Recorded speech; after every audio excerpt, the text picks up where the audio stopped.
Another way we can address IT band syndrome is by mobilizing some of the musculature on the back of our hip, i.e. our glutes, our butt muscles. Our glutes feed into our IT band the same as our TFL in the front of our hip. So if our glutes start to tighten up, it will pull out that IT band, which will present as pain in the knee. So by mobilizing, foam rolling and stretching like we're about to show you, we can reintroduce some looseness into that glute, which is going to relieve some of the strain on that IT band, eventually leading that pain to go away. Down, we have two options for our targeted pressure release. We can either use a lacrosse ball or we can use our roller. That's just going to depend on the amount of intensity with that pressure that you can deal with. So the lacrosse ball, it's going to be a little bit more intense on the pressure.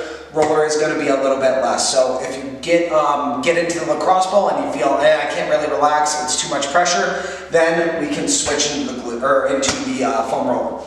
The way we'll roll our glute is we're going to take whatever tool we're using. So if it's the roller, I'll have that on its side. In this case, I'm fine with the lacrosse ball, so I'm going to use that. We'll have the lacrosse ball on the ground, and I'm simply going to sit on it and support myself with my hands. If we're just putting all of our weight into the ball, it might be a little bit much, so we can always modulate that by taking some pressure out with our arms. Now, once we're in that area, we can roll anywhere from the side of our hip all the way back to our tailbone. This entire gluteal has that fascial connection, so we can roll through all of it. As we're rolling through, let's look for those points of sensitivity. So right there is yelling at me pretty good. That tells me I'm on a trigger point. I'm on one of those knots that needs to release. And as always, let's take a couple breaths, relax, make sure that we're not spasming in that glute. And once we are nice and relaxed, then we can go through our contract relax. The way we're going to do a contract relax on our glute is to contract. I'm going to push my knee into the ground and squeeze the butt cheek that I'm on. So in this case, my left side. I'll hold that for 5 seconds, 5, 4, 3, 2, 1, and after that 5 seconds, I will relax. 30 seconds on the relax, and then we can go back to our contraction, 5-second contract, 30-second relax, you guys know the drill. At least 3 cycles of that per trigger point. Our glute's this nice big muscle, so you're gonna find a bunch of trigger points in there. So we can either move on to the next trigger point, or if you want, you can stay in the same area and give that some extra love.